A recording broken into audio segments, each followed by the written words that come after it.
Today is Wednesday, Parashat Chukat. Parashat this week has in it a portion that speaks about Az Yashir Israel. The Jewish people are singing a song about a well, Be'er.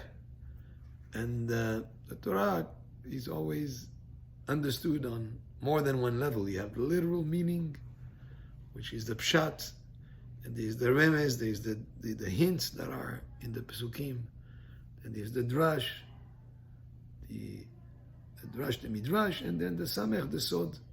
So this pasuk here that speaks about the singing, about the well, and some of the commentators say this is the well that Moshe Rabbeinu brought back after Miriam passed away, and the well stopped giving water, and then Moshe brought it back. But the Or HaChaim HaKadosh, Rabbi Chaim ben Attar, brings an explanation to these pesukim here that goes beyond just the surface meaning, the literal meaning of Be'er being just a well of water. And he says that here it's speaking about singing a song for the Torah, because the Torah is likened to water, and the well that we're speaking about here is a well that gives forth water, that is the Torah. And it speaks about Hafaru Asarim, Karuhani Deve'am.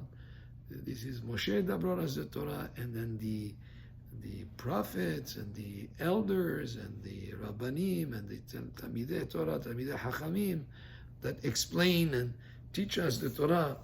These are all mentioned in the Psukim here, that it speaks the praises of the Torah and also the praises of our scholars, our Hachamim, starting from Moshe who brought us the Torah, and then down the line where it speaks about the Zkenim, the Nevi'im, the Anshe Knesset HaGedolah, that explained the Torah and give us the way of understanding, because you cannot just rely on Torah Shebichtav, on the written Torah. You need also the Oral Torah that we received from from all the way from Moshe Rabbeinu all throughout the generations. And it says here, Or HaChaim says, Ki Torah Shebichtav ben lo Torah shebe'al pen Adam yachol lishtot mimemea.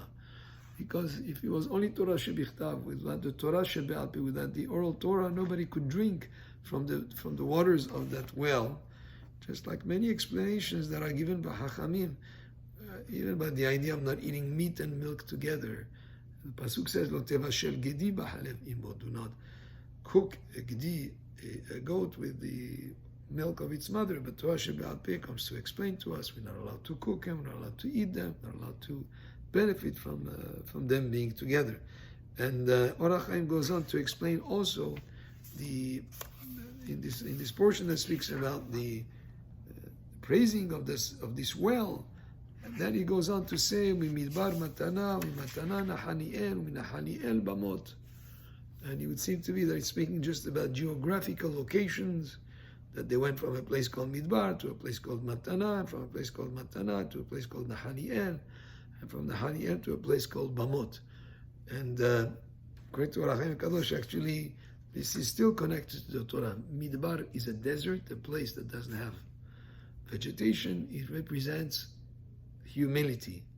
When a person has humility in learning Torah, then he'll come to a matana, which means a gift. He'll be able to receive as a gift certain understandings of the Torah that are available only when a person is really humble, just like Moshe Rabbeinu is described as the most humble of all men. He's the one that brought us the Torah. So humility is definitely a prerequisite in learning Torah to receive certain gifts of understanding of the Torah. Just like the pasuk says, Sod Hashem lire'av u'brito le'odi'am. The secrets of Hashem lire'av, to those who fear Him, u'brito, and His covenant le'odi'am, He will make it known to them. So sometimes you have understanding of the Torah that comes just as a gift. That comes because of the humility of a person in learning Torah. He will be able to get these bright, like realizations that a certain understanding of the Torah that will come as a gift to him.